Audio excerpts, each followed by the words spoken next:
Oke, yang ditantang mana? Yang ditantang. Cepat masuk, masuk, masuk.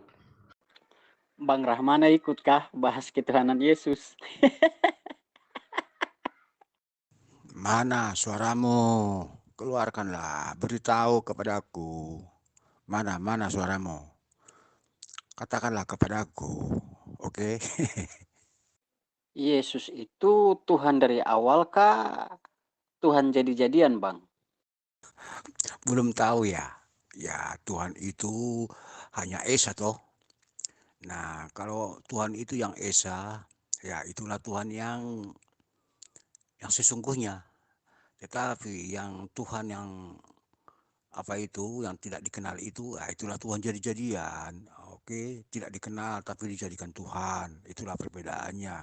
Kalau Yesus kan sudah jelas, ada wujudnya, ada eksistensinya, jadi jelas dia ketuhanannya. Dia menjelaskan sendiri siapa dirinya, dari mana dia. Oke, begitu bos. Jadi kalau Tuhan yang jadi-jadian, ya itu Tuhan yang tidak bisa dikenal. Tetapi Tuhan yang eksis itu tidak bisa dikatakan jadi-jadian, namanya juga eksis. Kecuali tidak dikenal dari mana asalnya disebut Tuhan, itulah Tuhan yang jadi-jadian atau Allah yang jadi-jadian. Yes, katakan oke. Oh, begitu. Berarti Yesus Tuhan jadi-jadian dong. Kan eksis cuma 33 tahun. Habis mati, baru dibangkitkan. Lagian di dalam Alkitab sendiri kan berkata, di Kisah Para Rasul 2 ayat 36. Di situ kan sudah jelaskan. Hai orang Israel, kamu harus tahu dengan pasti bahwa Allah telah membuat Yesus menjadi Tuhan dan Kristus. Ya, bahwa Allah telah menjadikan Yesus yang kamu salibkan itu menjadi Tuhan dan Kristus. Oleh sebab itu, bukan kata saya Yesus jadi-jadian atau Tuhan jadi-jadian, tetapi Alkitab sendiri yang berkata, Yesus adalah Tuhan yang dijadikan oleh Allah. Nah, jadi kalau Tuhan yang lahir sebentar, sebentar mati, ya itu bukan Tuhan, mah. Itu Tuhan jadi-jadian. Tampaknya Anda pandai berkata-kata. Sekalipun itu tidak jelas dari mana dari mana rujukan-rujukannya. Sejak kapan ada Tuhan menjadikan Tuhan jadi-jadian? Nah, ini kan tidak ada rumusannya. Tidak pernah Tuhan itu membuat sesuatu yang jadi-jadian. Tetapi Tuhan menjadikan itu secara pasti, bukan secara jadi-jadian. Baik itu menciptakan langit dan bumi, menjadikan segala yang ada di atas langit atau yang segala di atas bumi itu dijadikan, tapi bukan dijadi-jadikan. Nah, jikalau ada mengatakan Tuhan menciptakan Yesus menjadi Tuhan jadi-jadian, berarti ada kitab jadi-jadian. Nah, jadi saya mungkin ada dua rel yang berbeda. Mungkin Anda menjelaskan yang jadi-jadian itu dari sisi rel yang lain. Tetapi di dalam ajaran Alkitab maupun iman Kristen itu tidak ada istilah jadi-jadian, tetapi Yesus itu adalah memang sudah Tuhan dari sejak dahulu. Banyak ayat yang menjelaskan. Yesus sendiri juga berkata, akulah Alfa dan Omega. Nah, belum ada sesuatu apapun, tetapi dia sudah ada. Yang telah ada sebelum yang ada itu ada. Nah, itu perkataan Yesus. Bagaimana Anda mengatakan itu jadi-jadian? Sebab dialah yang pertama ada, dialah yang berfirman, dialah sang firman. Tetapi Anda mengatakan Yesus itu dijadi-jadikan, berarti Anda berbicara dari rel yang berbeda atau dari agama atau ajaran yang jadi-jadian. Oke, jadi berbeda. Jelas, memang saya akui, saya benarkan perkataan Anda itu. Cuman bukan itu dari persepsi ajaran Alkitab atau iman Kristen, tetapi berdasarkan persepsi agama yang berbeda atau agama yang jadi-jadian atau yang Tuhannya jadi-jadian. Oke, begitu bos. Iya, baik sekali saudaraku. Ya, saya tidak menilai dari sisi agama saya sebagai seorang Islam, tetapi saya menilai dari sisi agama Anda sendiri dan kitab Anda sendiri. Sebagaimana yang dijelaskan di dalam Kisah Para Rasul 3 ayat 13, di situ disebutkan ya, bahwa Allah Abraham, Ishak dan Yakub telah memuliakan hambanya, yaitu Yesus yang kamu serahkan di hadapan Pilatus, sekalipun Pilatus berkata ia tidak bersalah dan harus dibebaskan. Ya. Di kisah Para Rasul 3 ayat 13, di situ sangat jelas bahwa Yesus adalah seorang hamba dari Allah Abraham, Ishak dan Yakub. Di Kisah Para Rasul 2 ayat 36, di situ pula dia jelaskan, hai orang Israel, kamu harus tahu dengan pasti, ya, kamu harus tahu dengan pasti bahwa Allah telah membuat Yesus yang kamu salibkan itu menjadi Tuhan dan Kristus. Kita kembali kepada teks asli, bukan sebutan Tuhan, tetapi Tuhan, Tuhan dan Kristus. Sebagaimana di kitab-kitab lain juga menjelaskan bahwa Yesus telah mati dan bangkit supaya ia menjadi Tuhan. Jadi Yesus ini adalah Tuhan yang dijadikan oleh manusia, yang disandarkan kepada Kisah Para Rasul 3 ayat 13. Dia seorang hamba, ya, turun sampai Kisah Para Rasul 2 ayat 36, di situ menjelaskan Yesus dijadikan Tuhan oleh Allah. Nah, kita kembali kepada Musa. Musa pun menerima hal seperti demikian. Allah berfirman, hai Musa, lihatlah aku menjadikan engkau bagaikan Allahnya Firaun dan Harun abangmu menjadi nabimu. Nah, kita kembali lagi kepada Yesus. Kalau toh Yesus itu adalah Alfa dan Omega, kenapa umur Yesus hanya 33 tahun? Dan konteks di dalam Alkitab tidak pernah menjelaskan bahwa Allah menjadi manusia atau Tuhan menjadi manusia. Konteks di dalam Alkitab menjelaskan bahwa firman yang telah menjadi manusia yang dilahirkan oleh seorang manusia yaitu Maria. Maka di ayat lain pula berkata, segala firman yang telah keluar dari mulutku dia tidak akan kembali dengan sia-sia dan dia akan mengerjakan apa yang aku suruhkan kepadanya. Maka Yesus pun berkata, segala firman yang engkau berikan kepadaku telah aku sampaikan kepada mereka dan mereka telah mendengarnya. Kalau toh Yesus itu adalah Tuhan, bagaimana mungkin Yesus harus berteriak, Tuhanku, Tuhanku, mengapa engkau tinggalkan aku? Maka yang dipanggil Yesus adalah Tuhan yang benar, dan Yesus adalah Tuhan jadi-jadian, yang dijadikan oleh Tuhan bagi kaum Nasrani atau orang-orang Kristen itu sendiri yang menyebut Yesus adalah Tuhan. Tetapi sesungguhnya Yesus adalah hamba dari Allah Abraham, Ishak dan Yakub. Perkataan Tuhan tidak pernah salah. Tetapi perkataan Yesus ada salahnya. Yesus berkata, tidak ada seorang pun bisa bertemu Bapa tanpa melalui aku.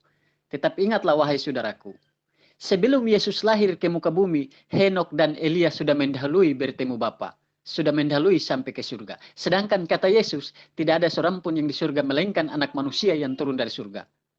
Tetapi sebelum Yesus lahir, Henok dan Elia sudah diangkat ke surga. Maka saya katakan, kalau Tuhan sudah kontradiksi dengan kata-katanya sendiri, bagaimana kita harus menjelaskan bahwa itu adalah Tuhan yang benar?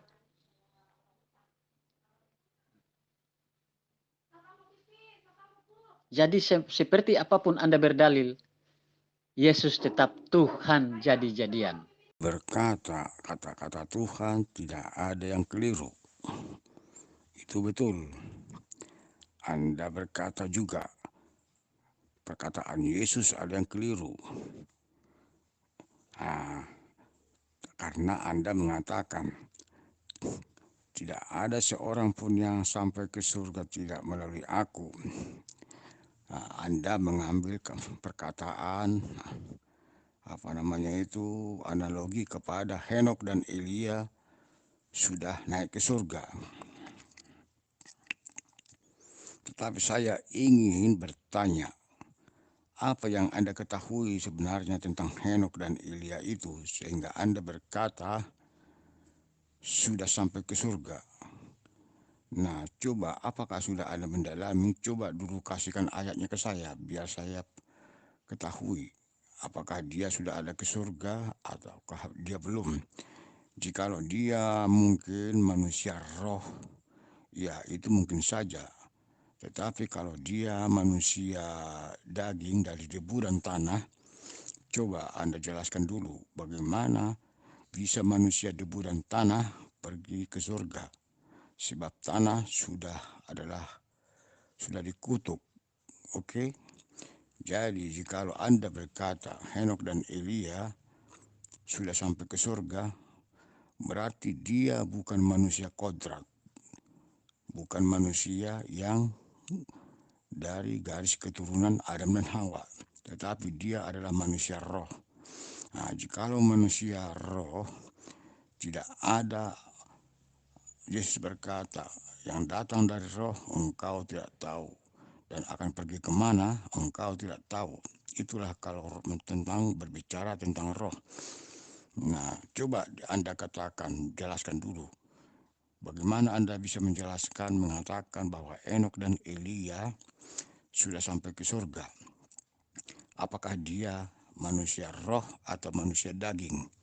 Oke? Jikalau memang Anda berkata gitu. Jadi jikalau Anda bisa membuktikan dia manusia daging yang terbuat dari tanah itu, dari garis keturunan Adam dan Hawa, berarti Anda bisa dibenarkan bahwa Yesus berbohong, ada yang salah. Tetapi kalau Anda tidak bisa menjelaskan bahwa Henokh dan Elia dari manusia, tidak bisa menjelaskan dia adalah manusia dari tanah, debu tanah, berarti Anda tidak bisa dibenarkan. Oke? Oke, saya terkesima mendengarkan khotbahnya itu. Anda mengutip dari Kisah Para Rasul itu ayat 13. Di situ Paulus menjelaskan tentang Tuhan yang disembah oleh nenek moyang Abraham, Ishak dan Yakub yang memuliakan hambanya. Nah, itulah yang memuliakan hambanya. Jadi Allah yang disembah Abraham, Ishak dan Yakub yang telah memuliakan namanya, itulah Yesus. Jadi perkataan yang Anda kutip itu dari Kisah Para Rasul itu sama dengan perkataan Yesus ketika berbicara kepada orang Yahudi. Jikalau engkau percaya kepada Musa, percayalah juga kepadaku, sebab Musa telah menulis tentang aku. Nah, siapakah aku itu? Aku adalah sang aku yang disembah nenek moyangmu. Yang disembah nenek moyangnya Musa itu siapa? Itulah yang disembah nenek moyangnya Musa adalah Abraham, Ishak dan Yakub, itu adalah Yahweh. Yahweh itulah nama Tuhan Allahmu hingga keturunanmu turun-temurun. Itulah perkenalkan Bapa Yahweh atau Tuhan Yahweh kepada Abraham. Aku adalah Yahweh. Itulah namaku hingga keturunanmu turun-temurun. Jadi ialah yang memuliakan hambanya, yaitu memuliakan hambanya ya Abraham, Ishak dan Yakub. Nah, itulah dirinya yang wujud yang datang, yaitulah Yesus Kristus itu. Jadi Yesus itu adalah Bapa Yahweh itu. Itulah yang dijelaskan Paulus di situ. Cuman Anda tidak memahami, Anda malah membalik, malah Yesus yang jadi hamba. Tetapi padahal yang dijelaskan di situ, nenek moyangnya lah yang memuliakan umatnya itu, yaitu yang memuliakan Abraham, Ishak dan Yakub. Itulah yang dimaksud di situ. Tapi itulah Yesus itu secara wujud, apa eksistensinya dalam yang kodrat. Nah, itulah yang dimaksud di situ. Jelas paham ya tentang itu. Jadi Anda hanya salah keliru memahami. Jadi tidak ada panjang lebar. Jadi waduh, cuman saya dengar khotbahnya itu semacam sudah lebih hebat dari pendeta. Oke. Ya, terima kasih. Saya mau ajarkan Anda tentang memahami kitab Anda sendiri. Kejadian 5 ayat 21 sampai 24 di situ menceritakan seorang Henok yang hidup bergaul dengan Allah. Ya. Dan orang-orang yang naik menghadap Allah. Di dalam kitab Wahyu pun di situ menjelaskan bahkan bukan manusia pula yang menghadap Allah. Ya. Di kitab Wahyu pun menjelaskan bahwa anak-anak Allah menghadap Allah, iblis pun menghadap Allah. Henok diangkat dalam keadaan hidup oleh Allah ke surga. Ya. Jadi Anda harus banyak belajar tentang kitab Anda. Kita kembali kepada Yesus. Di Roma 14 ayat 9, karena itu ya, ia telah mati dan dibangkitkan dan dihidupkan kembali supaya dia menjadi Tuhan. Jadi ayat-ayat ya menjelaskan tentang Yesus di dalam Alkitab itu sendiri bahwa Yesus itu Tuhan jadi-jadian, Tuhan yang dijadikan. Jadi perkataan Yesus tidak akan pernah bisa sama dengan perkataan Allah Abraham, Ishak dan Yakub. Bagaimana Anda mengatakan Yesus adalah Alfa dan Omega, sedangkan kelahiran Yesus melalui Maria, kematian Yesus melalui palang salib. Allah Abraham, Ishak dan Yakub tidak pernah mati, dan dia mengakui bahwa Yesus adalah hambanya yang dimuliakan, yang diserahkan di hadapan Pilatus. Jadi kalau Anda mengambil persepsi Alkitab dengan jujur dan baik dan benar, maka Anda akan mendapatkan hidayah Allah, jalan yang benar sebagaimana Yesus berkata, Tuhan kita itu Allah dan Tuhan kita itu Esa. Hai orang Israel, ya, bahwa engkau harus mengenal satu-satunya Allah yang benar dan mengenal Yesus Kristus yang telah Dia utus. Jadi Anda harus banyak mempelajari kitab-kitab Anda sendiri. Ya, terima kasih tentang penjelasan Anda. Sebetulnya saya sedih dan saya mau menangis, saudaraku. Tetapi saya lupa nada saya menangis itu seperti apa. Sebetulnya saya mau tertawa, tapi saya lupa juga cara untuk saya tertawa itu seperti apa. Anda sudah mengakui tadi membaca Kisah Para Rasul, Anda mengatakan itu Musa yang menulis. Maaf, itu adalah Rasul Petrus, khotbahnya Rasul Petrus menjelaskan sebagaimana Allah Abraham, Ishak dan Yakub telah memuliakan hambanya, yaitu Yesus yang kamu serahkan di hadapan Pilatus. Karena Allah Abraham dan Ishak, Allah Abraham, Ishak dan Yakub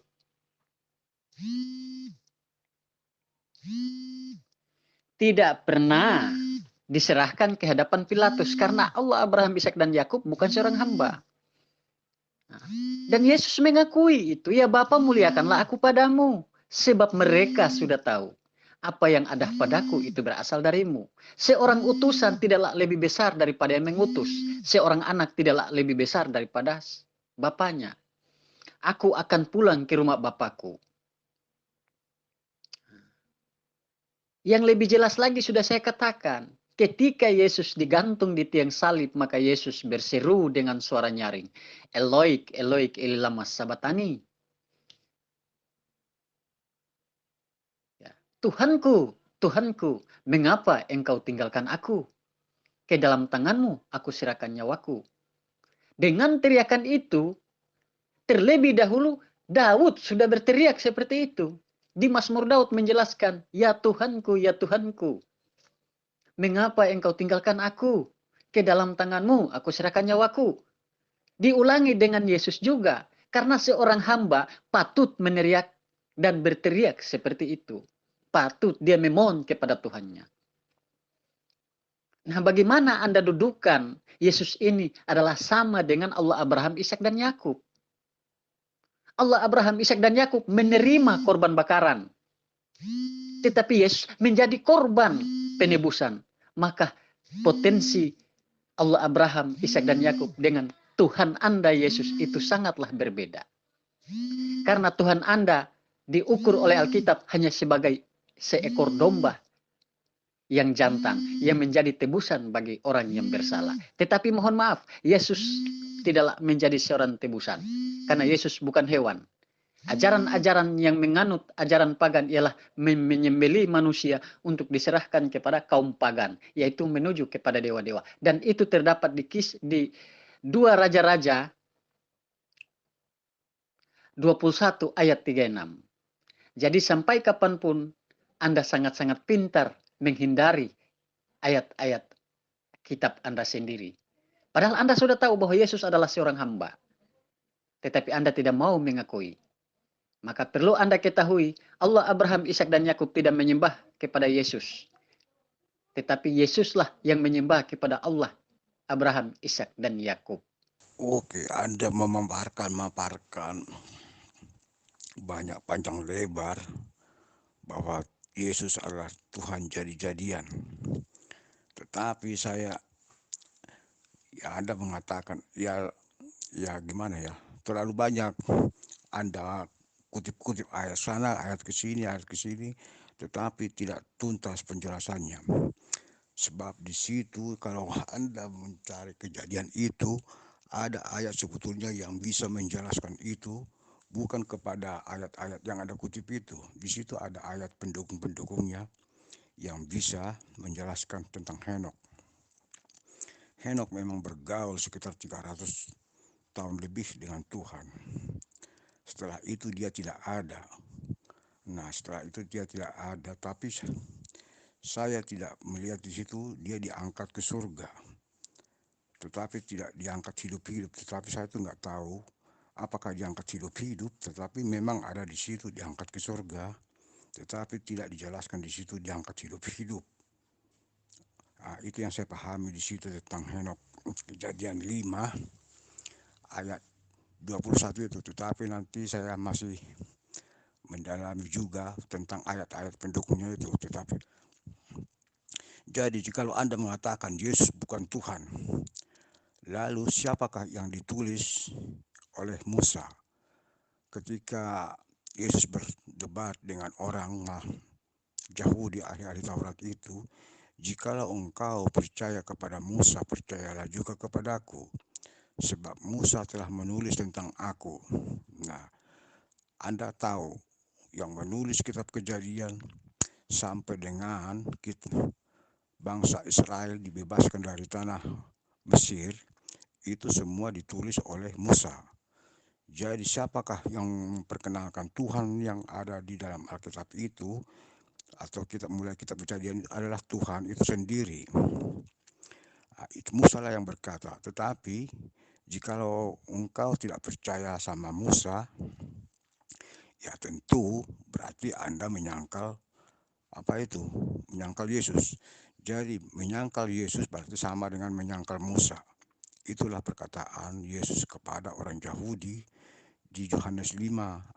Di Yohanes 5 tertulis itu tentang Yesus memperkenalkan dirinya kepada orang Yahudi. Jikalau engkau percaya sama Musa, percayalah juga kepadaku, sebab Musa telah menulis tentang aku. Itu kata Yesus kepada Musa, kepada orang Yahudi. Lalu bagaimana dengan Anda? Apakah Anda percaya dengan apa yang ditulis oleh Musa? Nah, Anda harus menjawab sendiri. Jikalau Anda percaya tentang apa yang ditulis oleh Musa, berarti harus Anda percaya dengan apa yang dikatakan Yesus itu. Sebab Musa lah yang menulis tentang siapa Yesus itu. Aku adalah aku. Itu kan sudah dijelaskan itu. Jadi berarti Anda tidak percaya sama Musa, sehingga Anda berkata bahwa Yesus bukan Tuhan.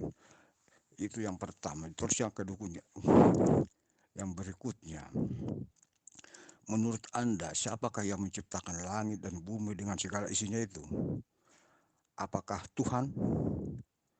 Nah, Tuhan itu siapa? Tuhan itu jikalau tidak berfirman, tidak ada sesuatu pun yang diciptakan. Tuhan menciptakan segala sesuatu itu dari yang tidak ada menjadi ada adalah dengan firman. Nah, di situ sudah ditulis siapakah firman itu. Firman telah menjadi manusia. Sekarang hidup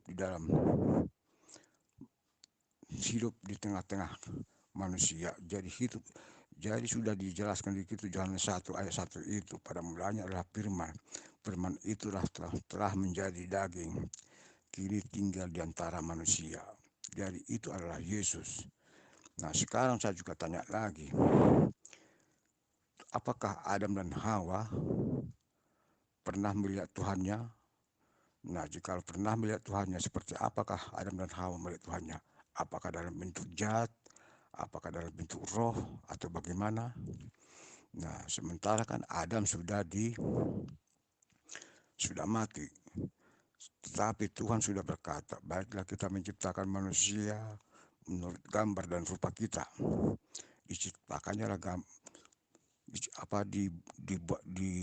diambilnya lah di tanah, lalu dihimpunnya, dibentuknya menurut gambar dan rupa Allah sendiri. Jadi jelas siapakah Tuhan itu? Benarkah Tuhan menciptakan manusia menurut gambar dan rupa Tuhan?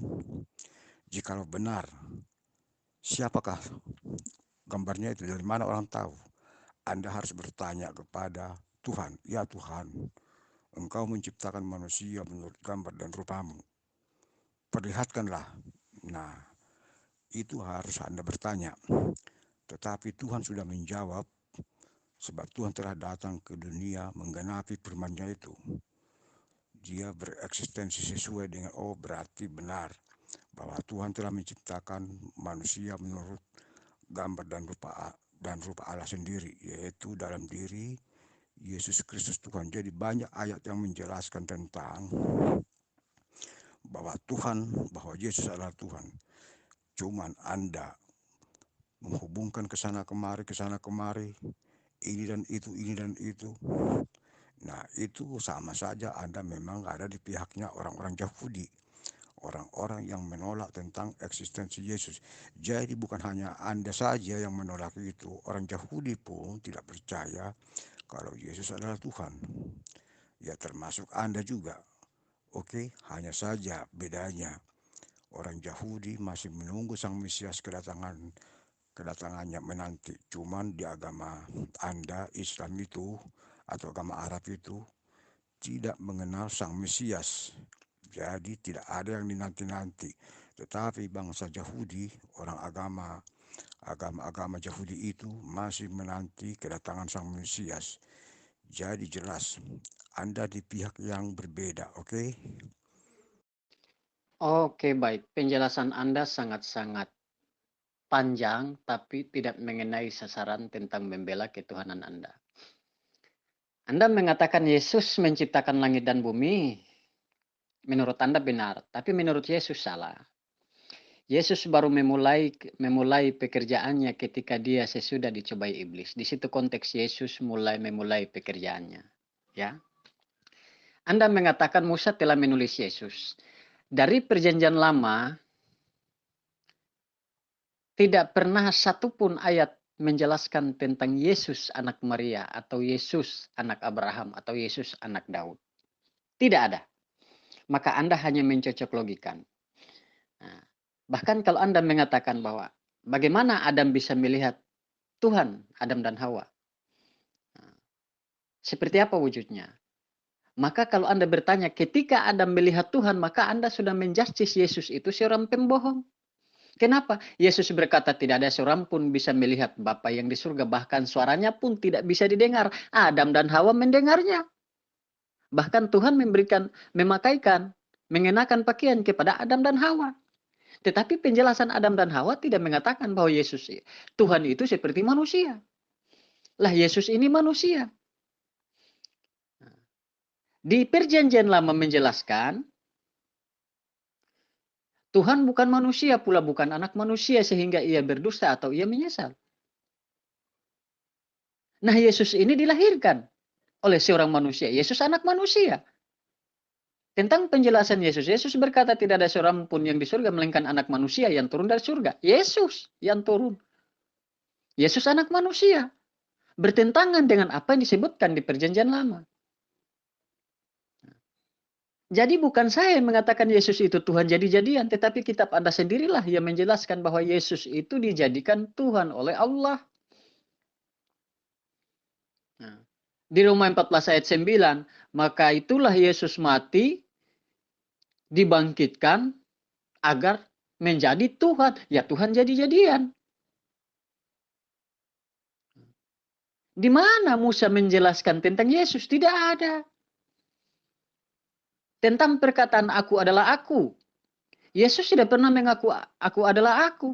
Tetapi Yesus mengaku. Ya, engkau harus mengenal dia satu-satunya Allah yang benar dan mengenal Yesus Kristus yang telah dia utus. Yesus berkata dirinya dengan Bapa tidak sama. Bapa lebih besar daripada aku. Seorang yang diutus tidaklah lebih besar daripada yang mengutus. Seorang anak tidaklah lebih besar dari seorang bapa. Bagaimana Anda mendudukan Yesus adalah Bapa? Jadi penjelasan Anda dari tadi tinggal mutar sana sini. Ketika Yesus disunat, maka mereka membawa ke bait Allah untuk menyerahkan kepada Tuhan. Yesus Tuhan diserahkan kepada Tuhan. Ini ada dua Tuhan. Sedangkan di perjanjian lama jangan ada Tuhan-Tuhan lain atau Allah-Allah lain di hadapanmu. Lah kalau Yesus Tuhan baru diserahkan kepada Tuhan. Sedangkan Tuhan di perjanjian lama Tuhan pencemburu. Wah, bagaimana itu? Jadi Anda sudah dibingungkan dengan kitab Anda sendiri, dibingungkan dengan otak Anda sendiri, dibingungkan pula dengan kitab Anda sendiri.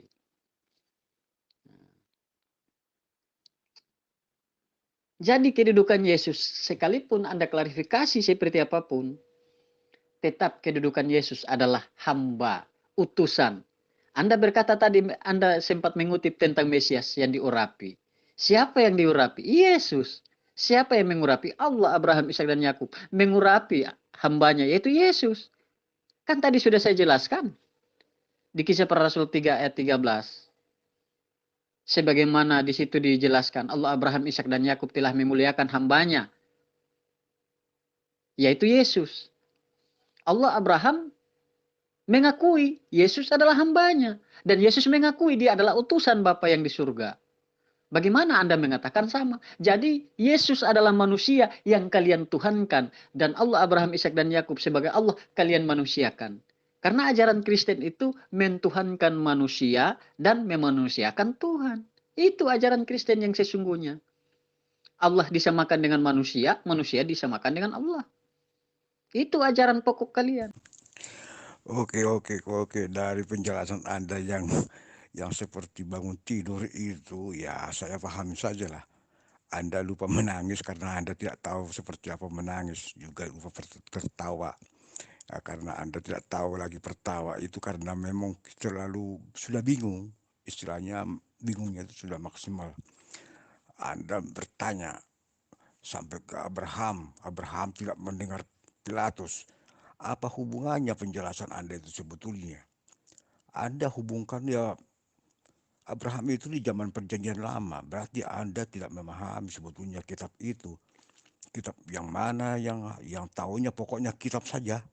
Tetapi Anda tidak paham itu apa itu Abraham. Abraham itu menjelaskan tentang perjanjian lama. Lalu Anda masuk ke Pilatus. Pilatus itu perjanjian baru. Jadi Anda seperti orang pintar saja sehingga Anda lupa tertawa. Anda seperti orang pintar sehingga lupa mau menangis. Nah, itulah kelebihan Anda itu ya, cara menjelaskan, mengutip-ngutip Alkitab itu. Jadi saya dari cara Anda berargumentasi itu aja menghubung-hubungkan Abraham tidak mengenal Pilatus, ini tidak. Ya jelas itu Anda yang ngawur, tidak tahu paham tentang mana zamannya itu. Jadi mau dijelaskan apa lagi? Mau ditanggapi juga apanya itu argumennya nggak nyambung, nggak teratur. Istilahnya sudah ruwet. Apa yang ditanggapi? Ya hanya yang saya tanggapi ya cuman cara Anda berargumentasi itu aja yang apa itu yang ngawur-ngawur itu sehingga Anda lupa nangis itu, tidak tahu lagi bicara bagaimana nangis, atau karena Anda juga cara berargumentasi Anda yang yang apa itu, yang liar itu, sehingga Anda tidak bisa lagi tertawa. Itu aja yang bisa saya tanggapi, oke? Ya memang tidak ada yang bisa saya tanggapi karena cara argumentasinya aja sudah membingungkan begitu, tidak ada ujungnya, mana pangkalnya, mana tujuannya, nggak jelas. Sebetulnya saya mau katakan supaya kalau bisa Anda tidur dulu. Supaya mimpi yang Anda ceritakan barusan ini itu sangat jelas. Ini belum selesai mimpi, Anda sudah terbangun dari tidur Anda.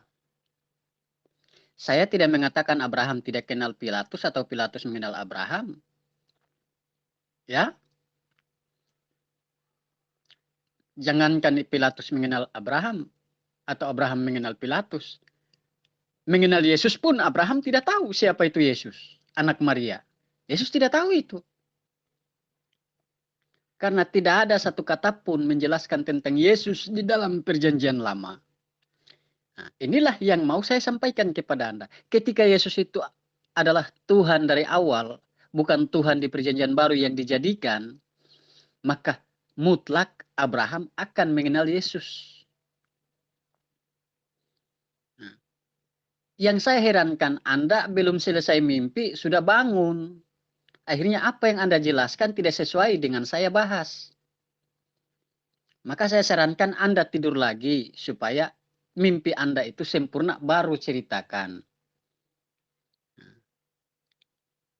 Penjelasan saya tadi mengatakan bahwa pengakuan Allah Abraham, Ishak dan Yakub ya, memuliakan hambanya yaitu Yesus. Bukan berarti saya katakan bahwa Abraham itu kenal Pilatus. Saya tahu. Kalau Anda bertanya tentang Alkitab, dari perjanjian lama sampai perjanjian baru, saya tahu. Semua konteks-konteksnya saya paham. Tetapi kebanyakan merujuk-rujuk di dalam situ hanyalah ayat-ayat ambigu yang mempertahankan ketuhanan Yesus. Yaitu ayat-ayat yang kalian klarifikasi sendiri, maknai sendiri, analogi sendiri, asumsi sendiri untuk menjadikan Yesus sebagai Tuhan Anda. Sedangkan Yesus pun berseru kepada Tuhan di tiang salib. Tuhanku, Tuhanku, mengapa engkau tinggalkan aku? Ke dalam tanganmu aku serahkan nyawaku.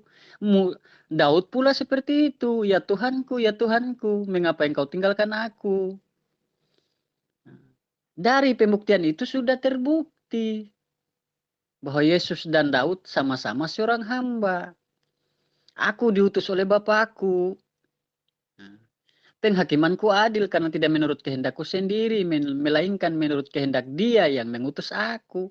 Jangan yang diutus kalian jadikan sebagai sang pengutus. Salah itu. Otak kalian terbalik. Ayo silakan tidur dulu supaya mimpi Anda bisa sempurna. Baru berdialog lagi dengan saya.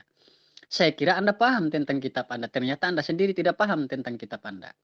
Anda paksakan bahwa Yesus itu harus jadi Tuhan semesta alam ini, maka sama saja Anda suruh ikan teri. Itu tahu ikan teri enggak? Dikasih pakai helm ojek. Itu sama. Cocok.